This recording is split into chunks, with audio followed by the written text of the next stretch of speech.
Hey, everybody. Thank you for watching. This is the 11th episode of the podcast, the Parenting and Bonding with Children's Books podcast.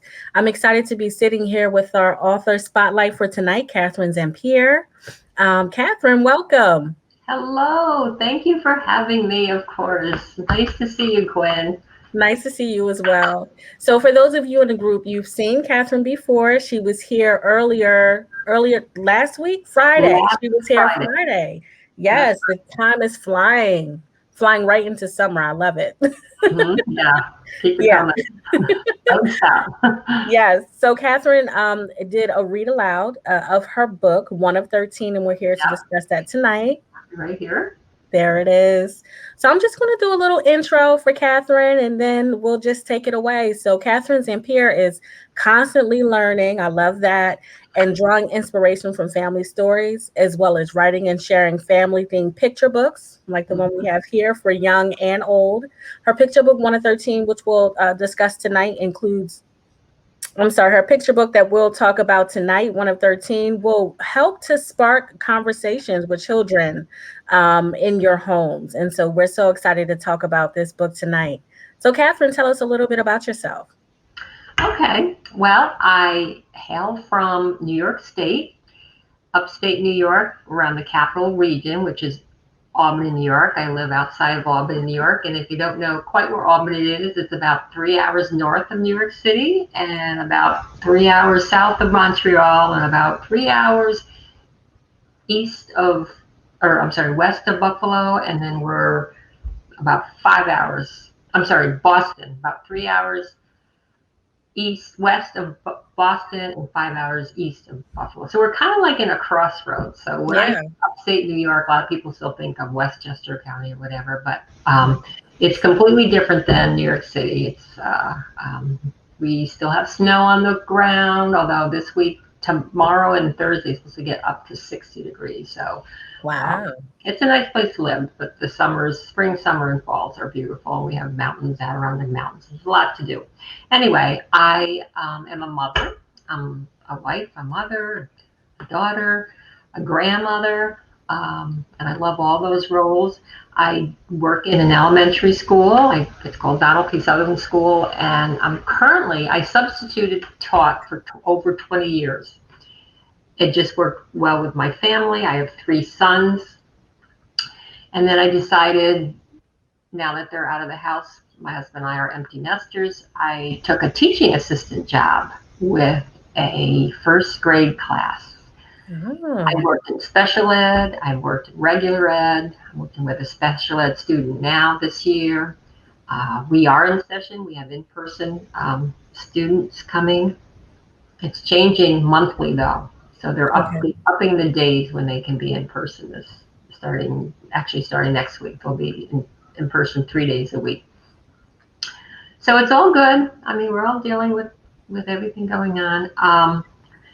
As I said, I'm a grandmother. I have 2 granddaughters that live in Detroit. I have a son that lives in Baltimore. I have a son that lives in Italy. So I'm really an empty nester. So, and with COVID, it's really hard. But I'm just so grateful for the internet and being able to keep in touch with them. Yes. I've also, my early life as a parent, I worked full time for a corporation. I worked for General Electric for 20 years. Okay. To tell you the truth, I don't know how I did it with 3 active boys, but you do it. You do what you have to do. Yeah. And, I remember those nights trying to get through reading the books and keeping them on a schedule and the bath and the books. And it's a lot to it. I mean, they're the best days of your life. I mean, you just cherish them and enjoy them. But I still love picture books, and I don't ever want to give them up. I get so many at the library. There's so many great books out there, and a little bit of my mission right now is to try to get into nursing homes, because my mother was in a nursing home, and she passed away, but a while, like years ago. But some of these stories, and 1 of 13 is one of them, I want to read to older adults, because I really think it takes them back into history, this particular book story takes back in the 1940s. Mm-hmm. In case you missed my read aloud, this takes place in the 1940s in a local town around here called Maplewood. It's based on a true story that my mother told because she was so proud of being one of 13 children. And she had several stories, so I have some follow-up stories coming in on that, like playing games with having 13 kids. How does that work? And you can't find anyone to play with. How does that work? Yeah. Just so many little stories. So I really have a love for picture books and children's books. I'm a member of SCBWI, which is Society of Children's Picture Books and Illustrators Authors. So, and books are changing too. I mean, as working in a school, books are changing a little bit. It's funny how there's trends and things change, but there's so much heart in so many stories, like some of the old stories, whatever. But I think part of my mission to writing books is I want to share family stories because I feel like they're lost or it's too late. Like you want to hear about it when you're older, but maybe when kids were younger, they would get so much out of it because they think of it as an adventure. They don't may not connect it to historical or wow, grandma was a child once, really? So that's why in this book I have questions in the back, which makes it kind of a keepsake where questions can be asked. And you can actually write down the answers in the book. Questions such as, since the story has to do with the main character, Olga, my mother, disobeying her mother, one question is, why have you ever disobeyed your mother when you were a child? It might be something you'd ask an auntie or grandmother. And even so stories like this can prompt, and I know you've said it, Quinn, spark conversations and get conversations going. I know working in a school, there's very little time to read books. I hate to say it, but there's not enough time. Let's put it that way. We read I'm books. so glad you said that. There's not enough time allotted to it. I mean, we might do one book a day to the class, not even now at my school anyway. These are first graders. And even when we do read, there's not a lot of time to discuss it. You know, you might get 3 questions about it, but there's not a lot of time to discuss it. There's just so much there. So that's why reading at home is so important, to bring up a story you want to bring up to your child. Maybe something's going on in the world. You want to get a story that relates to that. Maybe it has something to do with something that happened in your family. I was always looking for stories, themes when I was picking books out. Maybe there's, something happened, a rocket went off and you want to learn about astronauts. I try to tie it in with current events.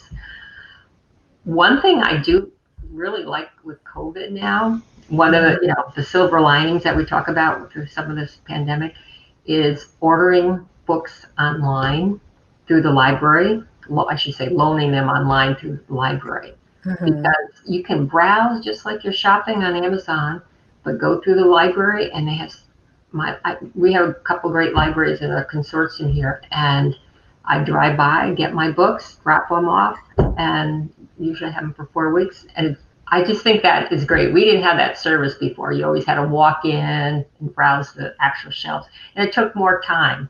Now, so mothers out there, use that library service. It is so valuable. And libraries are trying to keep up with all the latest books too. So that's one thing good.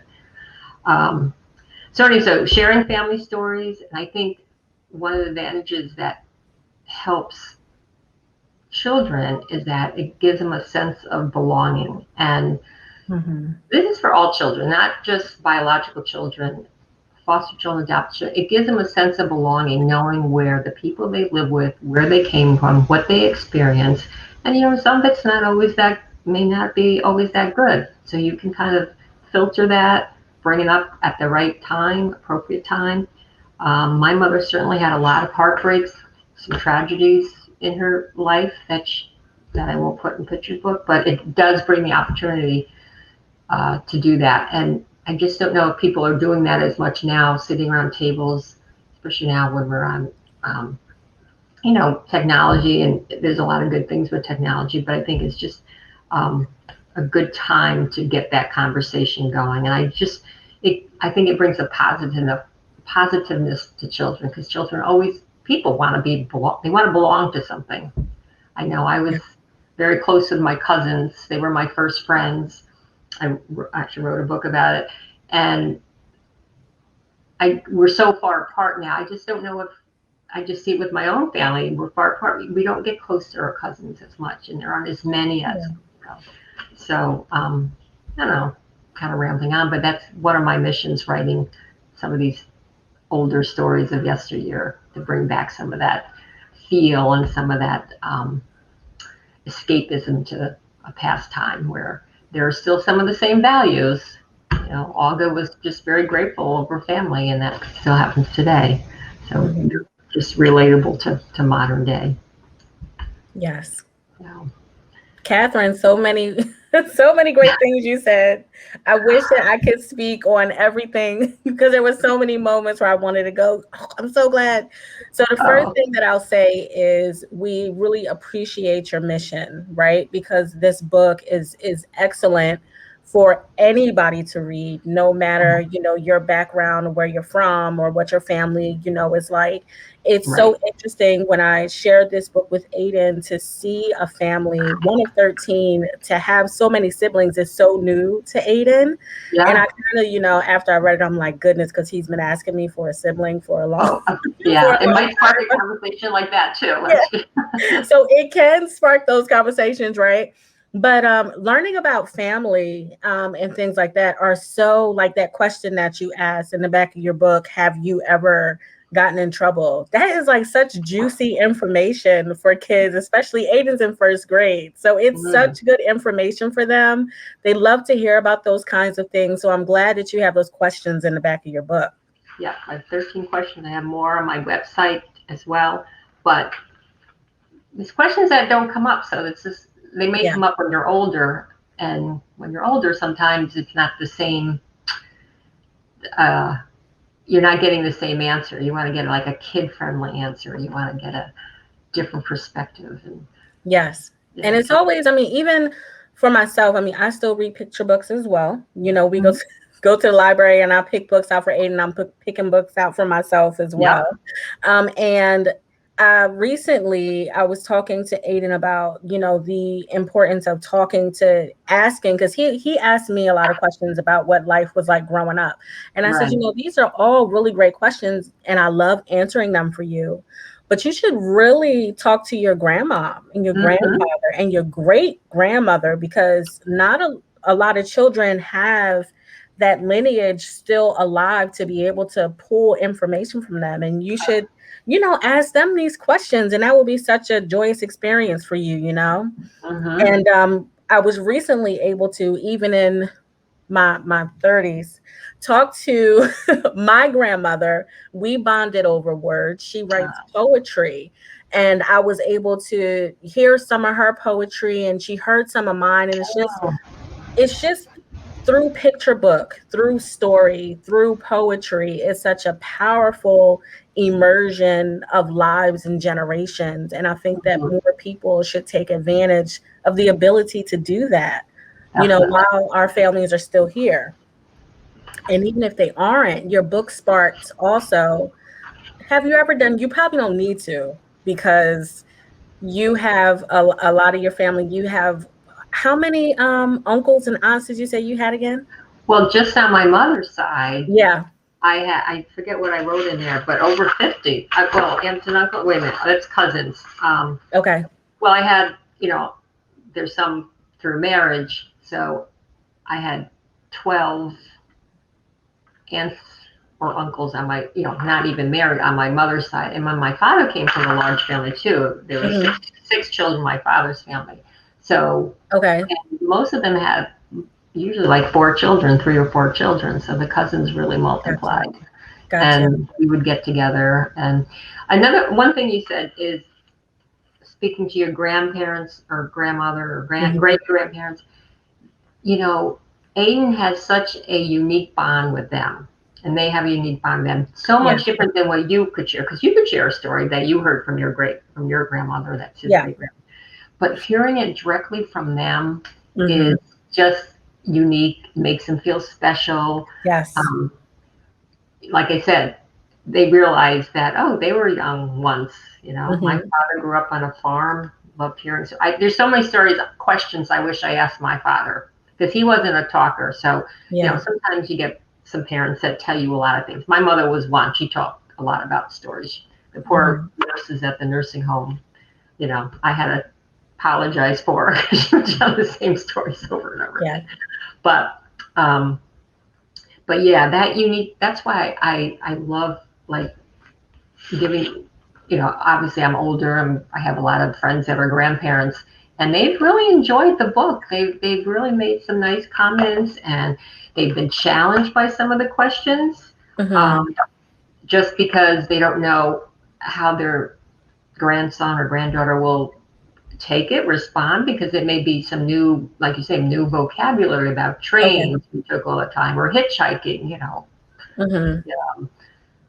things like that, or having one drawer in a dresser, because not that they didn't know it. I mean, that's all they knew. It wasn't anything wrong with that, but um, how they learned to share, and just realizing what it was like to live, like, almost with your classmates, 13 Yeah. kids. Of course they were from ages, range, whatever, large range, but it was just a different time then. Yeah, I'm glad you mentioned that because I feel for even those children that are reading a book with their families that do come from a large family. I mean, I had one brother, one sister, right?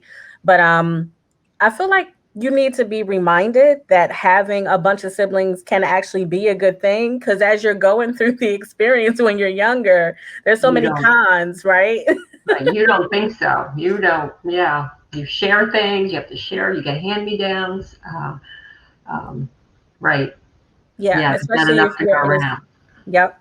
Especially if you're in a small space, like it seemed like you indicated in the book that it was a small space in the Yes. home. Yeah. Yes. So I know Um, that that can be challenging. I mean, I remember, because my the room just fit the bed in the room, and it looked like a decent house, but um, and this was in the 40s, before really they had any kind of assistance, social assist, just Mhm. they made friends with farmers. They lived in the city, and that's why I say there were a lot of snooping neighbors, because it wasn't an ethnic neighborhood with immigrants, but um, I say snooping in a nice way, not to be mean, but they watched each other, because when you had 13 children, Yeah. you couldn't keep an eye on all of them. Let's face it, and some were older. So neighbors kept track of people coming and going, because, it was a safety issue and just concern out of concern. And that's when the village really did help Yeah. grow some of the children, which happens today too. Maybe there's a lot of good neighborhoods now too. Mhm. In some areas. I was looking at some of the reviews, and of course, I've seen it quite your book quite a few times myself, and I can agree that the illustrations are very nostalgic. Just the method the illustrator used. Can you tell us about how you found your illustrator? What that process was like? Sure, sure. I actually, so I worked through a local publisher. So I didn't quite self-publish the book just on my own. I worked through a local publisher from Saratoga Springs Publishing, and which was really helpful for me as my first book. She was like a cheerleader. She can guide me. You have so many questions and doubts, whatever. I saw the person who did my illustrations, Robert Wayne Bodie. I saw an exhibit he had at our local library, and it was an exhibit of community members. And I just thought it was such a neat idea. He had taken photographs and turned them into oil paintings. So, like the principal of the school, or a teacher of a school, or Mhm. someone who worked at, um, like the local Stewart convenience store. Yeah. He kind of idolized them a little bit as workers in our community. He did about 20, Yes. and I just liked the realism of it. And I knew it was from photograph. I mean, there was a technique he called it. So I always remember that. And then I also met a friend through school. She was also an illustrator, and she had published a book, so she was already published. So those were the two people I keyed in. I was going to go with three, but I started with those two people. Mm-hmm. And they both did a great job. The school teacher, her drawings were more cartoonish, and I Okay. really wanted the realism. Yeah. That's why I went with Bob, because he could take a photograph and kind of make it into realism. Mm-hmm. And so that's how I chose him. And as it turned out, he lived in my town. Okay. I mean, I didn't know who he was really that much, but he did exhibit at our library, but he didn't live far from me. So that made it helpful too. Even though we were doing this during COVID, everything was Zoom. But he would take a picture of, say, this scene, for example. This is the actual street that my mother grew up on. Yeah. He's got the church in the back that they went to, and he did a little research. He got I don't know if it's a Packard car, I forget what he said, but this is actually the street. So, that was kind of sentimental for me and nice to do. So that's how I got my illustrator. And I was fortunate because it was his first book, so we were kind of learning together. And oh, that's cool. Yeah. So it was also recommended, if anyone's thinking of publishing a book or doing a book, is to go through the local colleges, some of the art schools, if they have an art program. That's a good idea. Look for some students that have done exhibits, like usually seniors or graduate students. They, they're learning the trade themselves. They don't charge as much as some of the professionals who have work that's already been accomplished and that you can find online. So that was the other avenue I was going to go, and I just didn't get that far. Okay. Yeah. Thank you for that. And you said the Maplewood, right? Maplewood, New Jersey? It's actually Maplewood, New York. Okay. There is a Maplewood, New Jersey, but this little town is it's a hamlet. It's not as big as Maplewood, New Jersey, but it was called Maplewood, part of a town called Waterville, which is in Albany County. Gotcha. So I didn't talk about it a lot in here, but the newspaper photo I use, I made it the Maplewood Times. And people who are from that area know that they understand, they recognize the street and some of the things we wrote. And I wanted to do that. I wanted to bring some of that nostalgia back. Yes. So, and my goal is when I write, I have some other stories that I've written, is to write something about all the children, all 13. They all have a story. 3 were in the war, which is another thing to talk about with children, and it just sparks some history too in there that they'll get later on. But even if they hear a little bit of it in their early part of their childhood, it won't be such a foreign thing when they have to learn it in school. Yes. So yeah. Yes, I'm glad you said that, because books are often a nice introduction to what kids will be learning later. And like you said, if we introduce it early on, it won't be a surprise, and it'll be easier to take in the information when they actually in school learning those same concepts. So, right. And that was actually the next thing I was going to ask you. How many more stories do you plan to bring us from your family? Well, I have one now that I've sent out to publishers, waiting to hear back. It's on. I've changed the title a couple of times, but No One Will Play With Me, or Won't You Play With Me, something like that. Okay. And it's got Olga. She's trying to play her game of Chinese checkers. She was a big Chinese checkers player. And no one will play this game. All these people have their reasons. Somebody's doing the jitterbug. Of course, some historical facts come in. The jitterbug was popular back then. So no, my sister's doing the jitterbug. She's dancing around me. Nope, she can't play.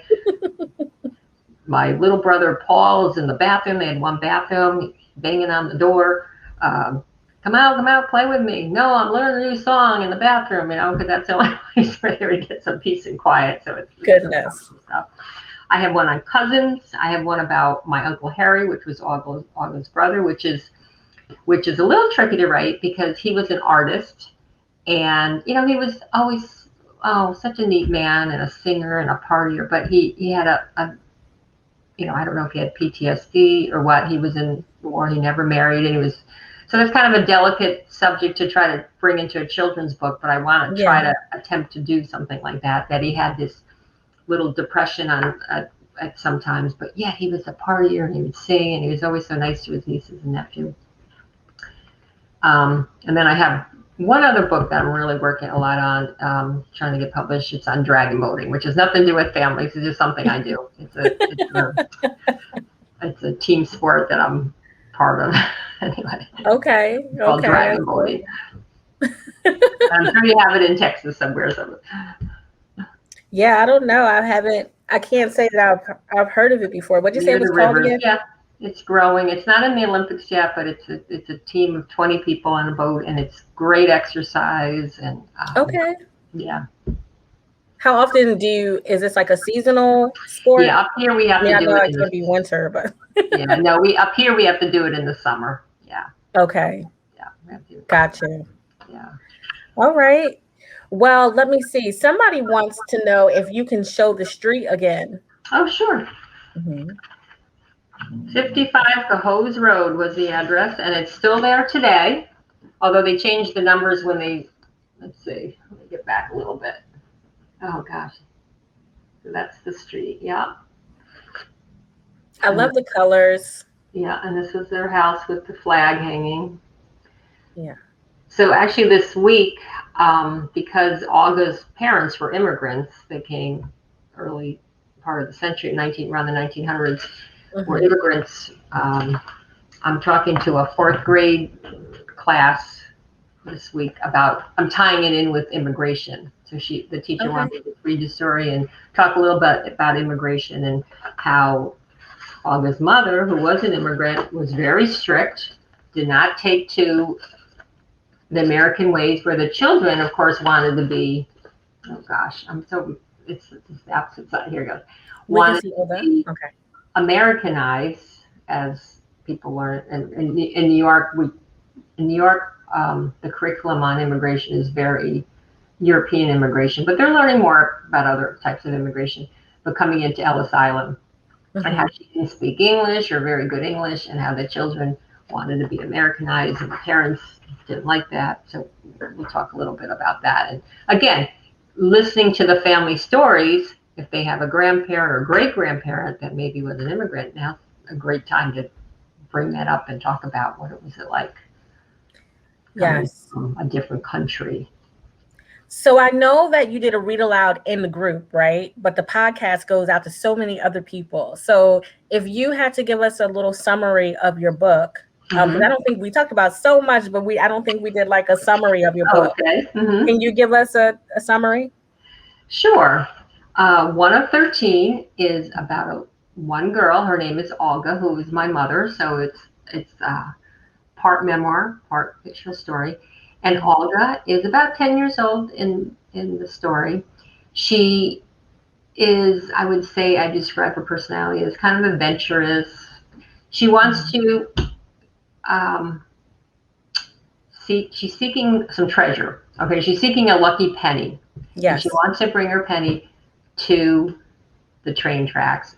Her Mhm. mother warns her not to go because it's dangerous out there. Yeah. And I don't want to give away too much of the story, but she brings her sister Eva with her, and something happens that when she goes against against her mother's wishes or warnings, something happens, and she needs to get all her family, all her brothers and sisters, all 12 of them together to help solve her problem or help fix what happened.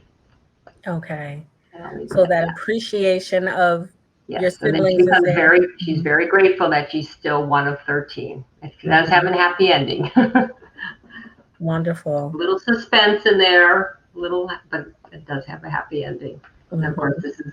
this was a picture of the front cover, is the actual front porch. They had a cat, Mutzi, and as you can see, they were they range from like early 20s to a baby. You know, they had a lot of kids. No twins or anything, but all single. Okay, no Yeah, twins. I didn't even think to ask about multiple that. births. Yeah, yeah. So it's kind of interesting family. A lot of stories. So let's talk about where to find the book. Where's the best place to find you online? I know the book is on Amazon. Mm-hmm. Where Yes. else is the book available? Well, I have it in some of my local bookstores here in the Albany region. Hmm. Um, but probably the best way is through my website, which is Okay. www.catherinezampier.com. Hmm. You can purchase it directly through there. I also have some a little bit of some events going on, some newsy stuff, some Wonderful. a few activities.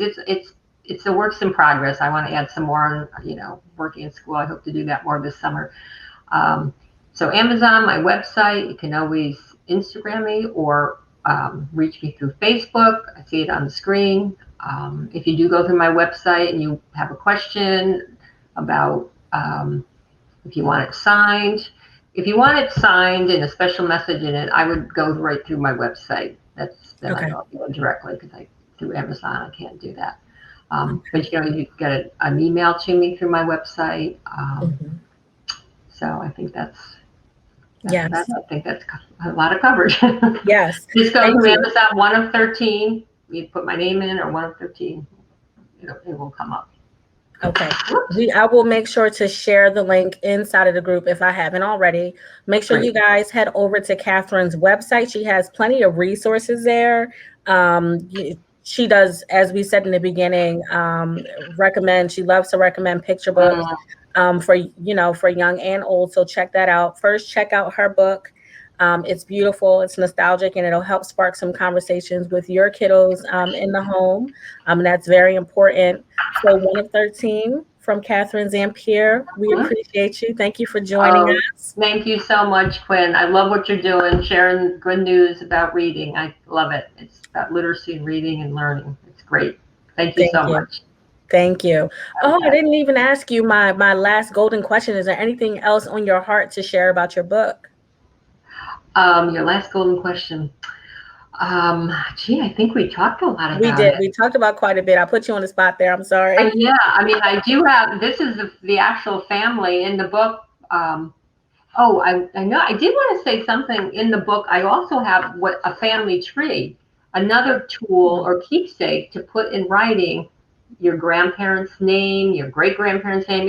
It's not real detailed, so it's good. It's age appropriate for young children to do it with an adult, though. Hmm. And I always encourage people to put first and last names, not just grandma or nana or whatever. Yeah. Put their first middle name and married name or unmarried name. And this has place for 4 siblings. Of course, if there's more, you just put it on the back. But it's just a simple family tree that you can fill in with I would do it with an adult. So you can make it neat and correct and just keep it in the book. And it's a keepsake. It's a tool to pass down, to share, and to look at on and on. So again, also, when children are talking to their grandparents or whatever, grandparents have more fun telling stories than I think the kids get out of it. So be They do. prepared for that. They do. Yeah. Before we come out, I just want to see if we have any comments here. So somebody says, yeah, nosy neighbors were appreciated back in the day. For the most part. They were. So everybody was looking for pennies. They don't do that today, but No. she remembers people looking around for coins and pennies and things like that. Yeah. Beautiful illustrations, Thank you. very nicely done, very detailed. Yep. So Good. All thank right. you. You Thank guys, you. thank you. If you guys are watching on the replay, just let us know. Hashtag replay. Comment. If you have any questions for Catherine, she is in the group and we love her being here. So she'll be available to answer any questions. Check out her website. Let us know. Are you guys one of 13, one of 2, Right. one of I love to 20? hear. I love to hear large family stories. In fact, my illustrator was his mother was one of 14, so that was another. He had a little connection. Yeah. Wow. Yeah, I love hearing large family stories, and so yeah, just make a comment. I'd love to hear, especially the funny little stories, because there's always little funny little stories that come out of large families. Yes. Let us know, guys. All right. Well, Okay. thank you so much for joining us. Thank you, everybody, for watching. And you all have a great night. Have a good night, everybody. Thank you. Keep the family alive. Yes.